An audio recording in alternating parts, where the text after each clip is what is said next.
Tenemos la suerte de estar hoy con Ignacio Díaz Picazo, catedrático y uno de los hombres que más conoce el ámbito procesal y el mundo del arbitraje, y que además participó activamente en la redacción de la Ley de Arbitraje del 2003. Y por lo tanto es obligado preguntar o pedirle que nos cuente un poquito el contexto, el backstage de esa ley. Bueno, esa fue una ley, se preparó un borrador en una sección especial en la Comisión General de Codificación durante los años, creo recordar, 2001 y 2002. Era una sección reducida que yo creo que gracias a su carácter reducido pudo trabajar con bastante eficacia y cierta rapidez, en donde estaban Evelio Verdera, Manuel Olivencia, Fernando Mantilla y un servidor, o sea que éramos 4 personas. Sí, lo cual además, hombre, significaba que teniendo en cuenta por edad, dignidad y gobierno las figuras de Evelio Verdera y Manuel Olivencia, que un poco lo que fue el trabajo de campo lo realizamos Fernando Mantilla y yo.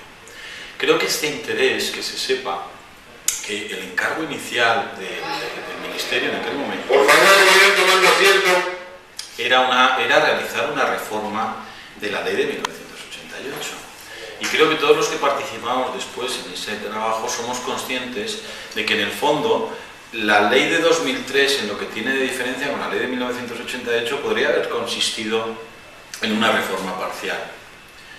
Había una diferencia que en el fondo podía parecer una diferencia meramente formal, que era el incorporar la ley modelo de un citral. Para lo cual entonces se pidió autorización al ministro, el ministro la dio y por lo tanto se cambió el encargo y por lo tanto pasamos a hacer una ley nueva, ley de 2003. Pero en el fondo, si uno lo piensa, yo lo dije en algunas intervenciones posteriores, la razón era una razón, digamos, si se quiere, casi de propaganda, de publicidad. Consistía en que, aunque desde el punto de vista, digamos, de los cambios sustanciales no eran tantos, uno pudiera recorrer el mundo y con 3 sencillas palabras definir cuál era la situación de la legislación de arbitraje en España, que era decir, España es un citral. Y con decir, o Spain es un citral, entonces a uno le entendían lo mismo en Singapur que en Australia o en Canadá. Y claro, esto era muy importante, porque, digamos, lo que planteaba desde ese punto de vista sí que era una promoción genuina de España como sede de arbitrajes. Y esa fue la razón principal. Bueno, la prueba es que muy probablemente se ha juzgado de manera muy positiva por ese hecho. Yo creo que hubo algunos elementos, cuando después se produjo la reforma de 2011, yo probablemente no intervine, entre otras cosas, supongo que estaba muy ocupado y tampoco se me llamó. También fui un poco pacato en el sentido de decir que nadie piense que es que estoy protegiendo a la criatura por el hecho de haber intervenido en la reforma de 2003. A mí la verdad es que la reforma de 2011 me sorprendió porque, digamos, se tocaron cosas que yo no recordaba nunca que hubieran sido un problema, y sin embargo las que éramos conscientes en la intervención, en la ley de 2003 que habíamos dejado en el tintero, pues la verdad es que seguían sin tener solución. Estoy pensando desde, por ejemplo, fuimos muy conscientes, hubo temas que cuando después en ciertos foros arbitrales salían a la luz, por ejemplo, el tema de los arbitrajes multiparte, los casos de convenio arbitral y litisconsorcio necesario, los problemas, por ejemplo, de prejudicialidad penal, casos de corrupción. Hay muchas veces que se alude al tópico de el legislador no ha previsto, como si fueran olvidos. Y es verdad que esto existe, que hay cosas en las cuales la mente de la gente que trabaja en los temas no es tan superlativa. Pero hay muchas otras veces que lo que sucede es que uno dice, el legislador no ha querido prever, es decir, en este lío no nos vamos a meter, porque si no es muy complicado, basta con pensar, es decir, ¿cuál es la norma más adecuada para los temas de prejudicialidad penal en el arbitraje? La suspensión, la enervación de la eficacia del convenio arbitral, son temas bastante complicados.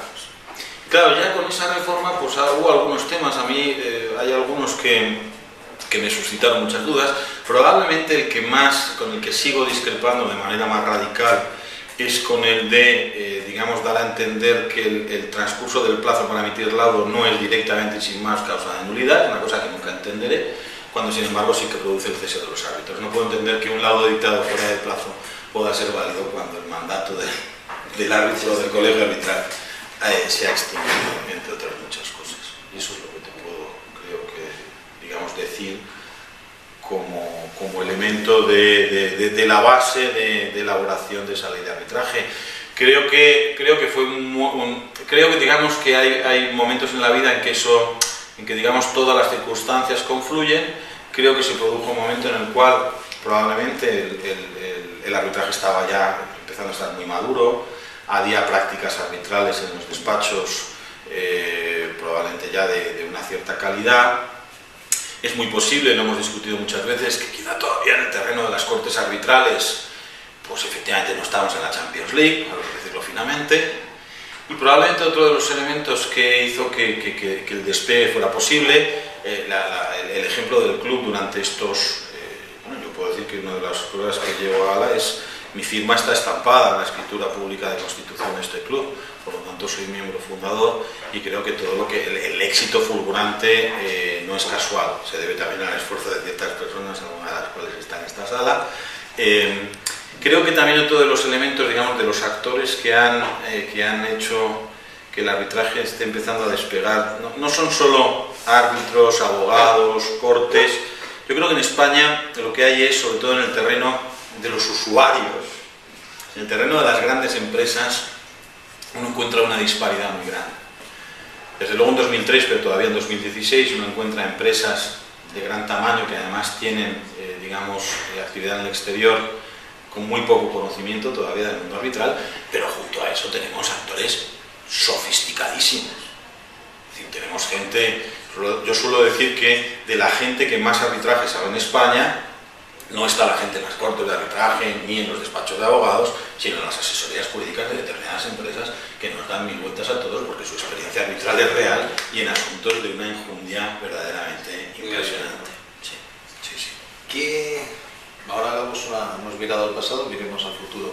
¿Qué crees que debería hacer el legislador si de verdad quisiera que la ley ahora 2003-2011 fuera redonda? ¿Dónde crees que debería bajar al barro y de verdad mojarse para resolver temas?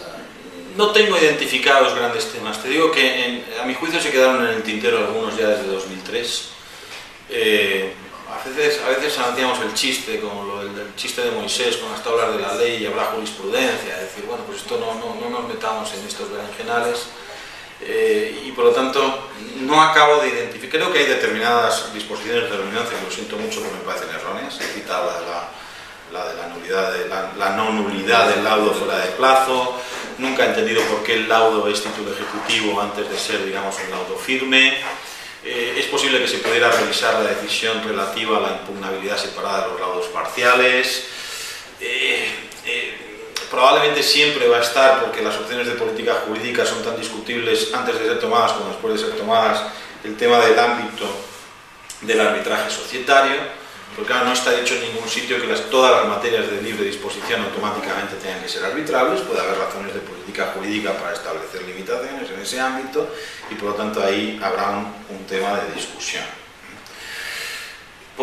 Probablemente, teniendo en cuenta lo acaecido últimamente con ciertas sentencias que han causado tanto revuelo, la decisión consistente en atribuir a las salas de lo civil y penal de los tribunales superiores de justicia es complicada. A mí no me gustó desde un principio, porque es verdad que la de las audiencias provinciales tenía el inconveniente de dispersar en 50 audiencias lo que ahora se concentra en 17 tribunales superiores de justicia.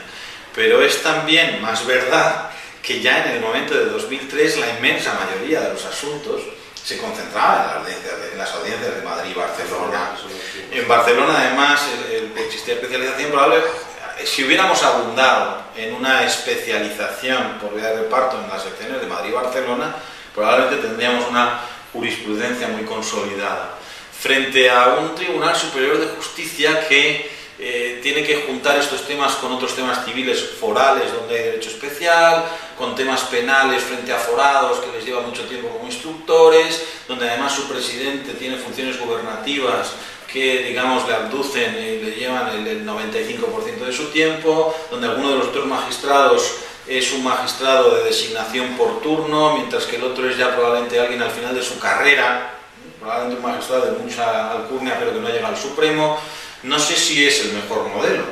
Claro, retornar, la idea consistente en que se pueda atribuir a la Sala Primera del Tribunal Supremo no me parece practicable por razones, digamos, de que el Tribunal Supremo se opondría con uñas y dientes.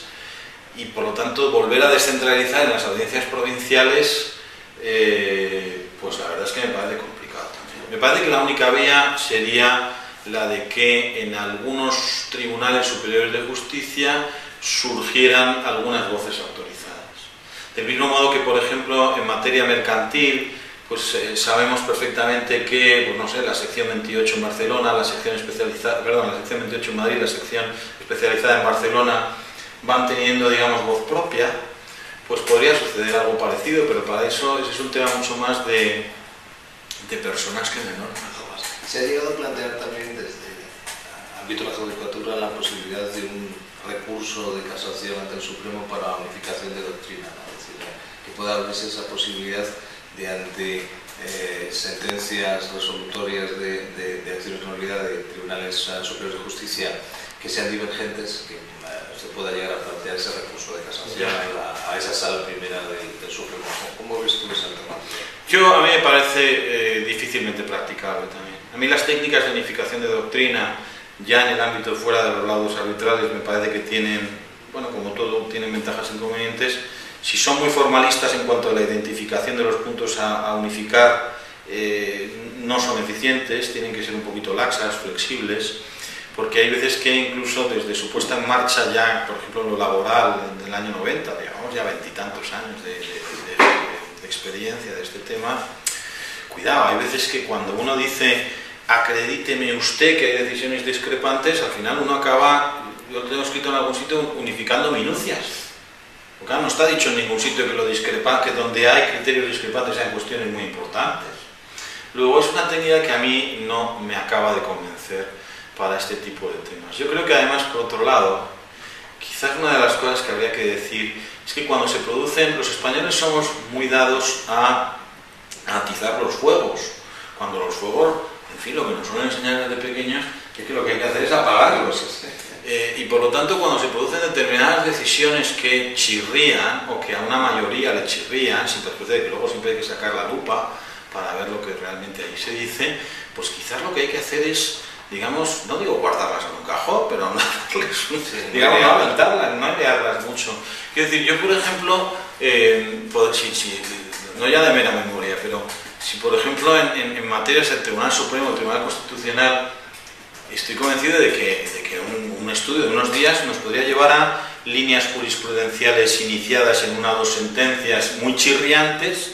Bueno, de eso debe haber decenas que luego afortunadamente murieron y se quedaron ahí. Por lo tanto, quizá la idea a ese respecto, cuando existen ese tipo de sucesos, es, digamos, bueno, pues no airearlos, porque si uno los airea, probablemente lo que está es promoviendo... con el orden público económico, hablando en plata. Pues sí, por ejemplo, es decir, bueno, entonces no propaguemos el fuego, sino apaguemos el fuego, dejémoslo ahí, habrá rescoldos, existe un riesgo, sí, pero no hagamos de ello un gran problema. Cuando muchas de las sentencias responden a un momento temporal concreto y unas circunstancias concretas, es decir, sí. Regulado después todo lo que es el retailing de productos complejos financieros, sí. Es evidente que es difícil que se vuelva a producir una circunstancia en la que haya que tirar de los principios económicos de la Unión Europea para... Ciertamente, y lo único que pasa es que probablemente hay un elemento inesperado. Yo tampoco he leído con absoluto detenimiento eso, ni deseo pronunciarme específicamente al respecto. Creo que probablemente esas decisiones son producto de su tiempo, pero también son producto de su tiempo probablemente decisiones que ha adoptado el Tribunal Supremo en estos tiempos también, digamos, respecto de determinadas cuestiones que cuando pase el tiempo pues puede que nos llamen la atención, de tal manera que cuidado con escandalizarse con unas y sin embargo considerar que otras son, no sé cómo llamarlo, responden a la realidad social del tiempo. No, de tal manera que creo que a lo mejor creo que es verdad, hay muchas veces que a grandes males, grandes remedios, pero algunas veces a este tipo de males lo que hay que hacer es probablemente no responder, dejar pasar el tiempo, que las cosas pongan cada cosa en su lugar. Quiero decir, por ejemplo, si salvando las distancias uno va a temas del Supremo y se encuentra, ¿cuántas veces en realidad el Supremo entra de soslayo en cuestiones fácticas cuando lleva 150 años diciendo que no es una tercera instancia, pero de vez en cuando lo hace? Cuando, digamos, en unos casos se aplica su famosa jurisprudencia de que las cuestiones de interpretación contractual corresponden al tribunal de instancia y que solo en casos en los cuales, y sin embargo de vez en cuando dicen, no, aquí la interpretación es errónea. Y estas cosas suceden cotidianamente, sí, todos los días, no todos los días, no. Pero tampoco nos estamos rasgando las vestiduras a ese respecto. De tal manera que yo creo que, a ver, lo diré de otra manera, yo creo que las soluciones no pueden consistir en dar, digamos, en legislar ad caso, ¿eh? Cosa que, por ejemplo, como nos sucede muchas veces en materia criminal, es decir, no, al hilo de determinados sucesos que a la conciencia social le repugna, entonces cambiamos los tipos penales. No, mire, reposemos, ¿eh?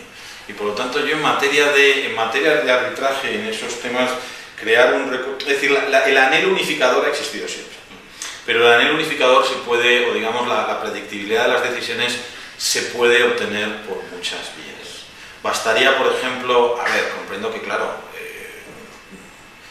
puedo decir ahora Madrid, pero claro, no sé, bastaría con que en estos momentos de repente, pues no sé, el TSJ de Cataluña o el TSJ de la Comunidad Valenciana se erigieran en faro en el cual sus resoluciones iluminaran un poco el panorama y estaríamos muy satisfechos a ese respecto, las comentaríamos.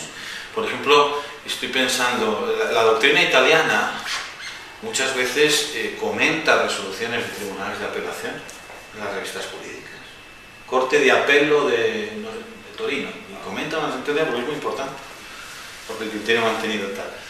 Aquí no lo hacemos con tanta frecuencia, quizá lo deberíamos hacer. Ya, última pregunta, es que es un placer escucharte, así que voy a aprovecharme. ¿No crees que desde un punto de vista, después de la operatividad de los laudos o incluso dentro del proceso, en relación con las medidas cautelares, no se ha terminado de incardinar todo lo bien que se debiera las repercusiones registrales del arbitraje? No conozco casuística de la problemática registral, la verdad. Si te soy sincero, no la conozco. No lo sé si se está dando. Ten en cuenta que además la casuística registral sí es básicamente, digamos, de ordenar la inscripción de resoluciones cautelares. Incluso en el laudo puede haber decisiones que impliquen la inscripción en registros públicos. Claro. Y como no sea adecuado la normativa que regula los registros, pues ya. Hay registradores que deniegan la inscripción por no tratarse propiamente de mandamientos. Entonces realmente tienes un laudo que es firme y no puedes ejecutarlo, es decir, no puede surtir efecto, claramente. No está y tampoco va por vía de ejecución, porque el juez puede negarlo porque eso no es propiamente ejecución, sino ejecución impropia. Y se queda realmente de facto con un título sin valor. Sí, con un título claudicante, porque no puede llegar a ser uno que implicara, por ejemplo, la cancelación de un acuerdo inscrito en el registro mercantil, una cosa por el estilo, ¿entendido? Si eso está planteado en esos términos, la verdad es que ahí hay no lo llamaré un gazapo, sí, hay algo que debería ser retocado. Bastaría una de dos, o por vía de ley de arbitraje, o en cada una de las legislaciones o normativas registrales, o sea, véase la hipotecaria. Pues claro, cada una es más complicado, ¿no? Tener la hipotecaria, el registro de bienes muebles, por eso el registro el reglamento del registro mercantil. Bueno, pues tampoco es mucho, En la reforma de 2011 se quedó un poco corto. Pues es posible que ni siquiera en la de 2011 hubiera cosas que... Es verdad que en ese terreno, incluso la ley de 2003, debo decir que la solución que planteamos fue una solución un poquito, a ver, no diré de trazo grueso, pero la idea de la concurrencia o alternatividad que permite, no me acuerdo el artículo, es el 23, ¿no? Digamos, de medidas cautelares, de tanto poder acudir al juez como al árbitro, es discutible, claro, y tiene sus problemas. Por ejemplo, la propia exposición de motivos, si yo recuerdo bien, luego dice, bueno, respecto de la solución consistente en... no hay una norma acerca de si se va a los dos, ¿qué pasa? Claro, que era la típica pregunta, ¿no? Y recuerdo que la exposición de motivos dice algo así como que se deja las normas sobre buena fe procesal. Es de esos ejemplos que te dije de, uno puede hacer dos cosas, que es intentar regular detalladísimamente o establecer una norma que permite y luego digamos que la práctica vaya dando sus soluciones. Ahora, una cosa es si la práctica no te provee las soluciones a una norma excesivamente general, entonces la tiene que proveer el legislador. El ejemplo que has puesto me parece obvio, sí. Es decir, si de verdad se está dando recurrentemente una negativa de registradores a inscribir, refórmese. No, vamos, lleva un rato, sí. O sea, incluso si hay que reformar cada una de las legislaciones sectoriales de cada uno de los registros, pues componer el mismo artículo, claro, cada uno de ellos, se hemos acabado, se lleva al Congreso de los Diputados y y si tenemos una legislatura larga, pues se tramita. Sí, eso es más difícil. Eso sería. Pues muchísimas gracias. Es un auténtico placer.